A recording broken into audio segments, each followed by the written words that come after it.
যারা নির্বাচন বিলম্ব করতে চায় তারা গণতন্ত্রের পক্ষে শক্তি নয় বলে মন্তব্য করেছেন বিএনপির স্থায়ী কমিটির সদস্য সালাউদ্দিন আহমেদ। একই সঙ্গে তিনি বলেছেন, যারা গণতন্ত্র উত্তরণে বাধা সৃষ্টি করছে জনগণই তাদের রুখে দেবে।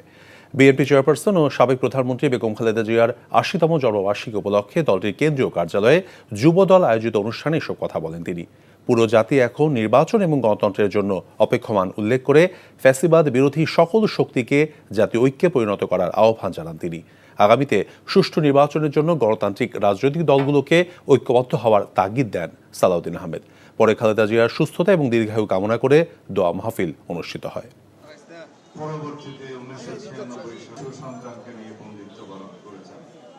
আজকে যারা গণতন্ত্রের বিরুদ্ধে বিভিন্ন রকমের বক্তব্যের মধ্য দিয়ে নির্বাচনের বিষয়ে শঙ্কা প্রকাশ করছে, তারা গণতন্ত্রের পক্ষের শক্তি নয়, তারা বাংলাদেশের মানুষের পক্ষের শক্তি নয়। তারা হয়তো কোনো না কোনো কারণে নিজের কথাগুলো ইনিয়ে বিনিয়ে বলছেন যাতে করে নির্বাচনকে বিলম্বিত করা যায় অথবা বানচাল করা যায় অথবা নির্বাচন অনুষ্ঠান না হোক সেটা চায়। যারাই বিভিন্ন রকমের কুযুক্তি উত্থাপন করে গণতন্ত্রের এই যাত্রাপথকে কণ্ঠকাকীর্ণ করতে চাইবে, তাদের বিরুদ্ধে বাংলাদেশের জনগণ রুখে দাঁড়াবে।